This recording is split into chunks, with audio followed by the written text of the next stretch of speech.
Hey guys, Phil here at Wood Street Farm. Today I'm going to try to figure out a little bit more efficient way to do one-man watering with the bucket system that I shared on the last video.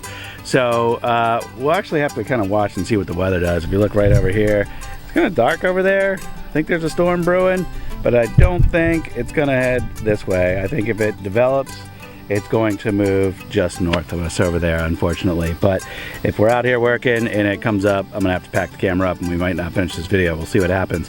But today I am going to go ahead and load up my water tubs on the back of the tractor, which is just over there.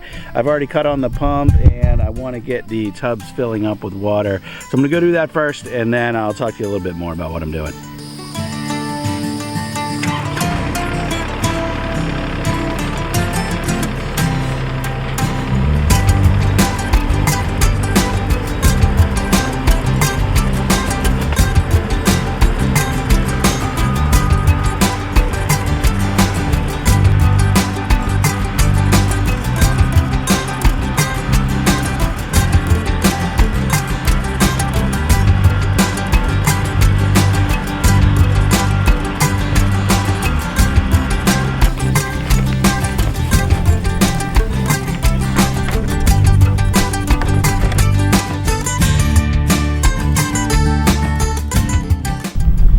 Doing here is letting these big tubs fill up. I think that one's 35 gallons. This one I think is 30 gallons. And that'll give me enough water to do about, I don't know, 28 to 30 trees or so. And I've got some way down the end of this row that the hoses, the way they're currently configured, won't reach down there. So filling up these tubs and hauling water down in that direction and filling up buckets and leaving them on the trees, I think will work out just fine for us. The only drawback I really see to this method, well, probably two. One, I'm going to spend a little bit of time waiting for these buckets to fill up before I can transport them somewhere else to water the trees.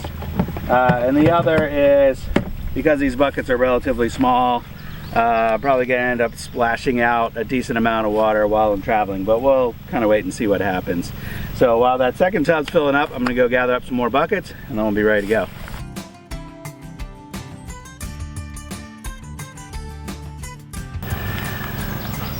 Okay, I figured while I'm waiting for the bucket to fill up, we'll take a close look and see how well it's been, what, 5 days since we watered here previously.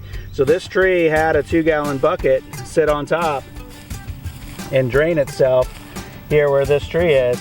So if we scrape all this mulch back, this mulch is actually pretty dry, but I can just start to feel down here, this soil underneath. Look at that. It is damp enough that it will hold itself together. So that is why we do this. That's why we're doing the mulching, and that's why we're doing this slow watering method, hoping to really keep the moisture in on these trees, and obviously hoping that that helps our trees survive a little bit more. You can see just outside the mulch ring, this soil out here is like dust. It's hard. There's not a lot of organic matter in it to help it retain moisture. And I dig down, I'm down 2 inches and it's still bone dry. So we really feel like this is helping with our trees. And you know, we get 90-degree heat all the time, all summer here in Virginia. So if this helps these Canadian firs survive our seasons, we'll put in the work. We'll continue to put in the work to make sure that these get a good deep watering periodically, and we'll put in the work to maintain a healthy, thick layer of mulch all around these trees.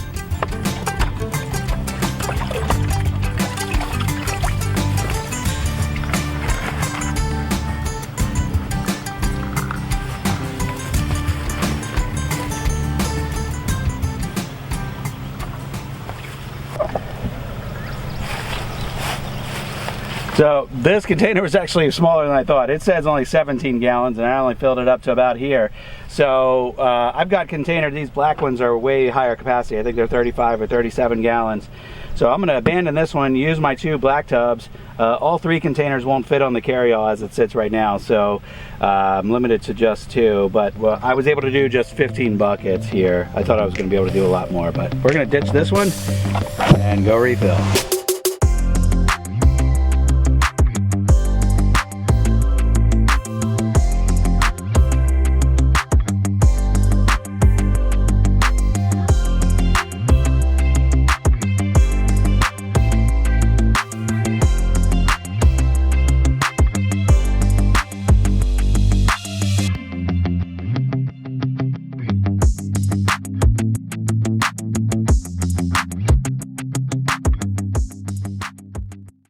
That last batch got 25 trees watered, so now I'm going back. I just moved my hoses to the end of this row.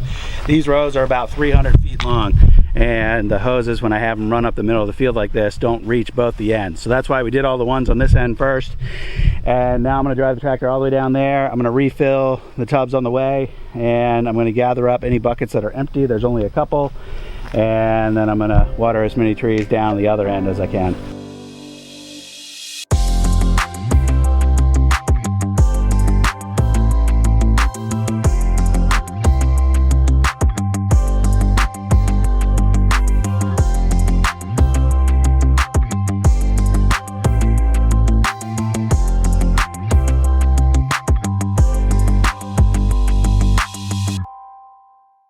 Well, it's 2 days later. I decided those little tubs just weren't going to do it for me. So I went ahead and picked up this 100-gallon Rubbermaid stock tank here, and looking at it, I probably could have gone up to the 150 and still fit comfortably on this carry-all, but whatever. This will do fine, and it's almost double the capacity of what I had with those other jugs. So, or not jugs, they were tubs. You saw them. So this is filling up now with that 3/4 inch line.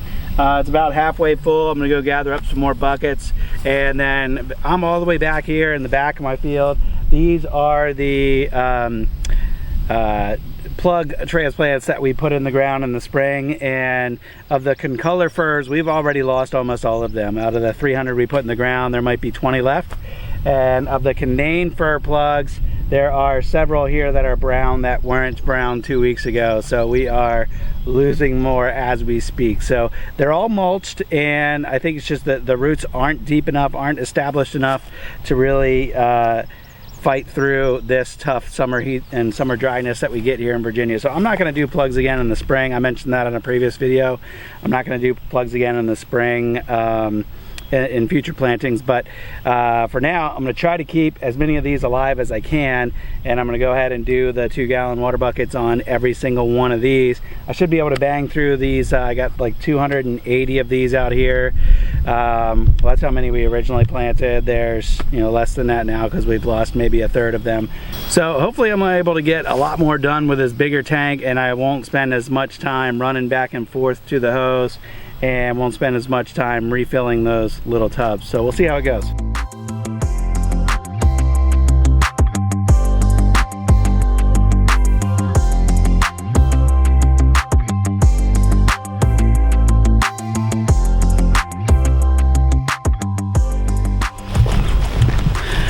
I was able to get 45 buckets out of that first tank, so I'm filling it back up right now, and by the time it fills up, a few of those buckets might be empty. If you saw my video where I first set up all the buckets, some of the buckets got holes drilled in them slightly bigger than some others, so there's a few out there that are gonna empty faster. So I've got a few more buckets down there that I can still gather up while I'm waiting for this to fill up, but I will say I'm getting a lot more trees done a lot more quickly than I was with the smaller tubs, which is exactly what I wanted to accomplish. So I'm gonna wrap this video up. You could watch me move buckets all day long, but thanks for watching, guys. And if you got any questions about what we're doing out here, obviously leave those in the comments below. I will address the most common question or comment that I get as it pertains to irrigation, and that is, why don't we just set up drip irrigation? And I think where I'm at right now, I got a little bit, you know, too much on my plate, and I don't really want to shell out that money. And I know the easy argument is, well, if you save a few trees, it pays for itself, but it doesn't really pay for itself for several years still, and I need to manage my finances today. So I'm kind of doing everything as cheap as I can out here right now, and that's really the primary driver. I also have some complexities with, we don't have electric out here, we don't have clean water, we're pumping from the pond, I don't have a water tank to put the water in, so that's another thing I gotta buy. I need to think about filtration. There's just too many complexities with trying to set up a drip irrigation out here, and that on top of just kind of the sheer scale of what I need. To do my most at-risk trees, I would need over 6,000 feet of drip line, and obviously, you know, an emitter for every single tree every 6 feet. It's just, you know, really more than I want to think about right now. So my labor right now is free, my time right now is free. There's nothing else I'd be doing right now except sitting at home here on a weeknight, so I can sling buckets for a little while. So that's the reason why I don't have drip irrigation yet. I'm not ruling it out. I'm not saying it's not the best choice. It's just not in the cards for me right now, and those are the reasons why. So thanks again for watching, guys. I'll see you on the next one. Bye-bye.